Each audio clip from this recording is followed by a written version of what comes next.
Assalamualaikum warahmatullahi wabarakatuh. Sobahul khair, sobahun nur. Kaifa halukum? Alhamdulillah, inna bil khair. Good morning student. How are you today? Selamat pagi, pagi. Luar biasa. Allahu Akbar. Apa kabarnya hari ini? Alhamdulillah, luar biasa. Allahu Akbar. Oke teman-teman, untuk memulai kita pada pembelajaran pada pagi hari ini, terlebih dahulu marilah kita mengucap dua kalimat syahadat. Asyhadu alla ilaha illallah wa asyhadu anna Muhammadar Rasulullah. Aku bersaksi bahwa tiada Tuhan selain Allah, dan aku bersaksi bahwa Nabi Muhammad utusan Allah. Ikrar santri kami putra-putri cendekia, demi baktiku kepada Ilahi dan cintaku kepada Al-Quran suci. Aku berjanji: 1. Rajin sholat sepanjang hayat. 2. Tak lupa mengaji setiap hari. 3. Berbakti kepada ayah dan ibu. 4. Taat dan hormat kepada guru. 5. Menuntut ilmu tiada jemu. 6. Setia kawan dan suka memaafkan. Doa mau belajar. Rabbi zikni ilman, ya Allah, tambahkanlah ilmu kepadaku.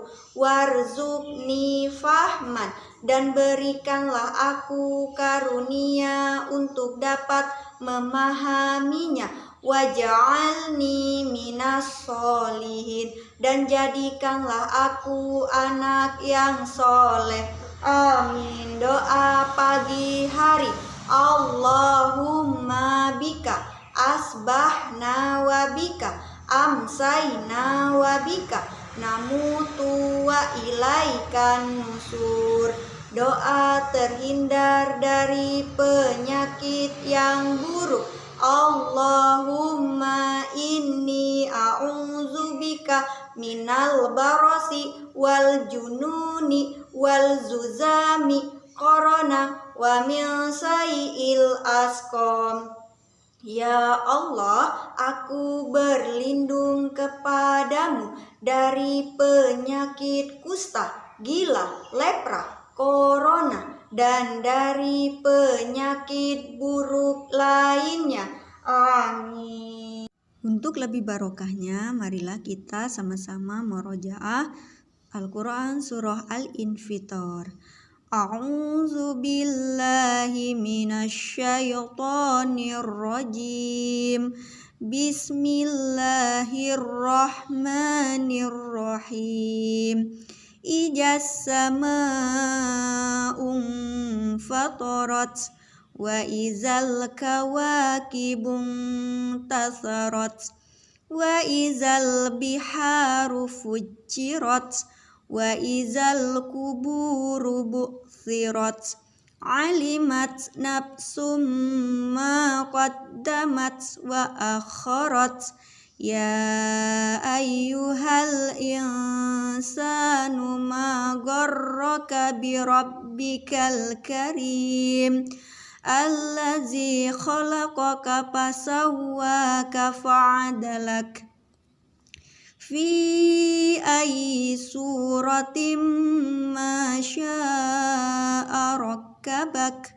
Kalla bal tukazzibuna biddin wa inna alaikum lahafizin kiraman katibin ya'lamuna ma taf'alun.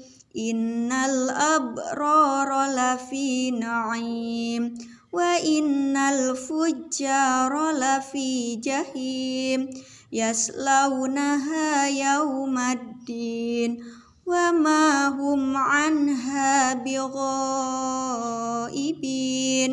wa ma adraka ma yaumuddin summa ma adraka ma yaumuddin yauma la tamliku nafsun li nafsin syai'a wal amru yauma idzil lillah. Shadaqallahul azim. Oke teman-teman, sesuai dengan janji ibu akan melanjutkan sirah kita. Teman-teman sudah penasaran kan? Oke. Bismillahirrahmanirrahim. Rasulullah Shallallahu Alaihi Wasallam pun terganggu. Rasulullah Shallallahu Alaihi Wasallam bersabda, wahai kaum muslimin, siapa yang akan membelaku dari laki-laki yang telah menyakiti keluargaku dengan menyebarkan berita bohong? Demi Allah, aku tidak mengetahui dari keluargaku kecuali yang baik. Sesungguhnya mereka orang-orang yang menyebarkan berita bohong itu telah menyebut nama seorang lelaki, Sofwan, yang aku tidak mengenal lelaki itu kecuali sebagai orang yang baik. Berita bohong tersebut telah menyakiti hati Rasulullah dan keluarganya. Kemudian Rasulullah Shallallahu Alaihi Wasallam datang mengunjungi Bunda Aisyah yang saat itu memang sedang dirawat di rumah orang tuanya. Bunda Aisyah menuturkan, kemudian Rasulullah Shallallahu Alaihi Wasallam pun datang ke rumahku. Saat itu ayah ibuku berada di rumah. Ayah ibuku menyangka bahwa tangisku telah menghancur luluhkan hatiku. Sejak tersiar berita bohong itu, Rasulullah tidak pernah duduk di sisiku. Selama sebulan, beliau tidak mendapatkan wahyu tentang diriku. Ketika duduk, Rasulullah membaca puji syukur kehadirat Allah Subhanahu wa Ta'ala, lalu bersabda, "Ya Aisyah, aku telah mendengar mengenai apa yang dibicarakan orang tentang dirimu. Jika engkau tidak bersalah, Allah Subhanahu wa Ta'ala pasti akan membebaskan dirimu. Jika engkau telah melakukan dosa, mintalah ampun kepada Allah dan bertaubatlah kepadanya." Sesuai Rasulullah mengucapkan itu, tanpa kurasa air mataku bertambah bercucuran. Kemudian aku katakan kepada ayahku, "Ayah, berilah jawaban kepada Rasulullah mengenai diriku." Ayahku menjawab, "Demi Allah, aku tidak tahu bagaimana harus menjawab." Aku katakan pula kepada ibuku, "Ibu, berilah jawaban mengenai diriku." Dia pun menjawab, "Demi Allah, aku tidak tahu bagaimana harus menjawab." Lalu aku berkata, "Demi Allah, sesungguhnya kalian telah mendengar hal itu sehingga kalian telah membenarkannya. Jika aku katakan kepada kalian bahwa aku tidak bersalah, Allah Maha mengetahui bahwa aku tidak bersalah. Pasti kalian akan membenarkan aku. Demi Allah, aku tidak menemukan perumpamaan untuk diriku dan kalian kecuali sebagaimana yang dikatakan oleh Nabi Yusuf alaihissalam.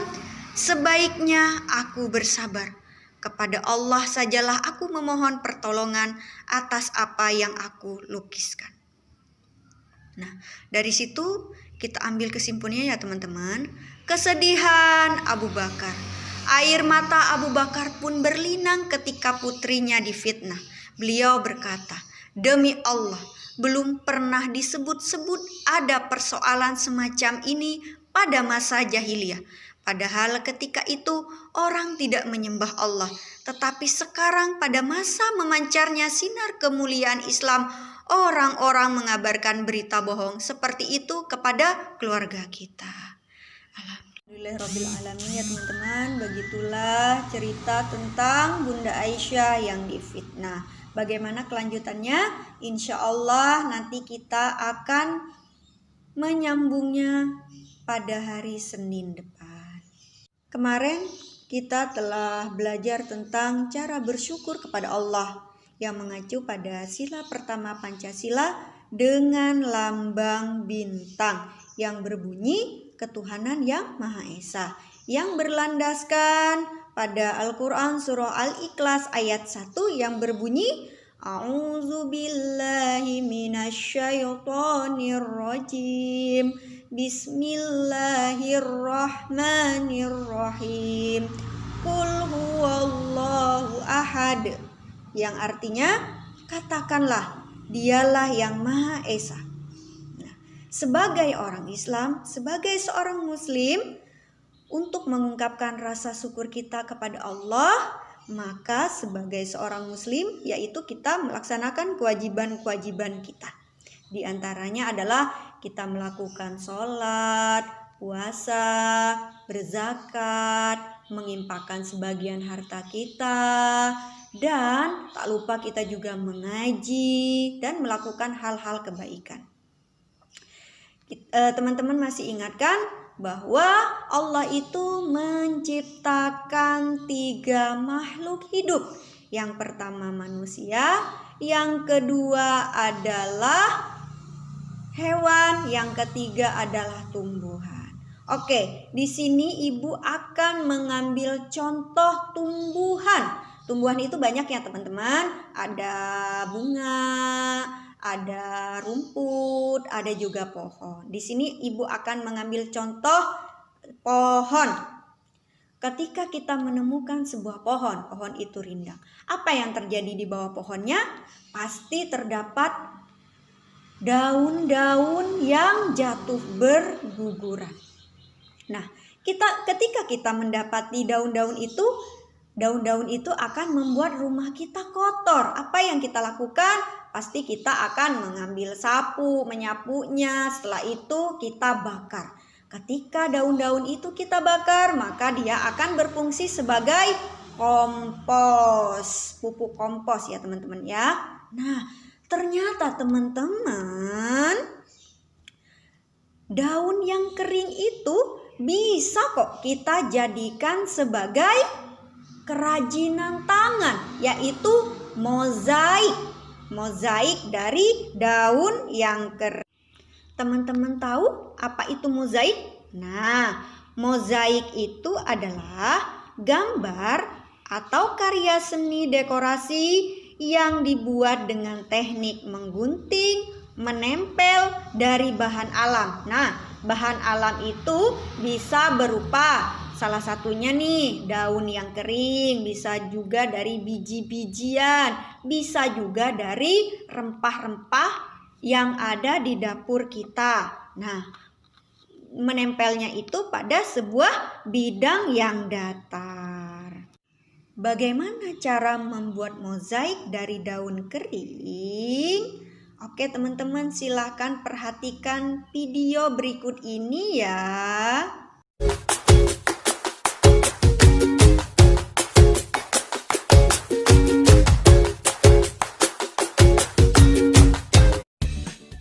Siapkan alat dan bahan seperti daun kering, pola gambar, lem, dan gunting. Kemudian langkah awal yang harus kita lakukan, gunting daun kering menjadi bagian-bagian yang kecil. Kalian bisa menggunting atau merobek dengan menggunakan tangan kalian.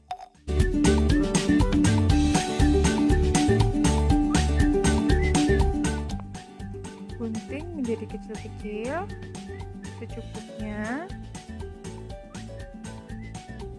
Kemudian ambil lem dan oleskan pada gambar pola yang sudah tersedia. Selanjutnya kalian bisa menempel sesuai dengan kreasi kalian masing-masing.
Nah, kalian bisa lihat kan?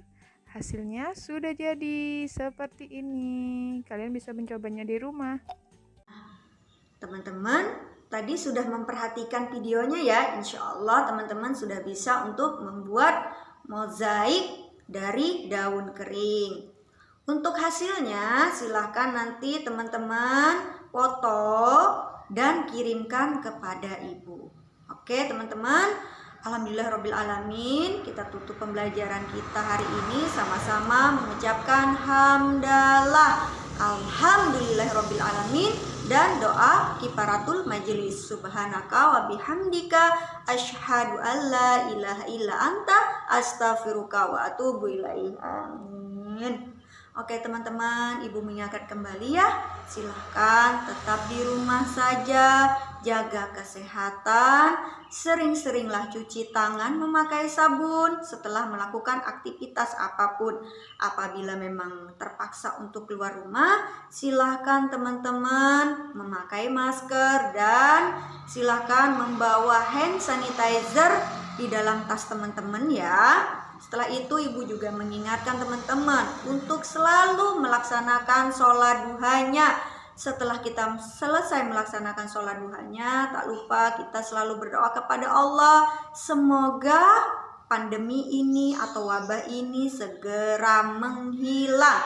Setelah itu ibu juga mengingatkan teman-teman, silahkan jaga sholat 5 waktunya secara tepat waktu. Dan ingat teman-teman, untuk terus selalu membantu kedua orang tua kita. Sekecil apapun bantuan kita yang kita berikan kepada orang tua kita, itu menjadikan orang tua kita bangga kepada diri kita. Ibu akhiri, wassalamualaikum warahmatullahi wabarakatuh. Silahkan selamat mengerjakan. Bye-bye.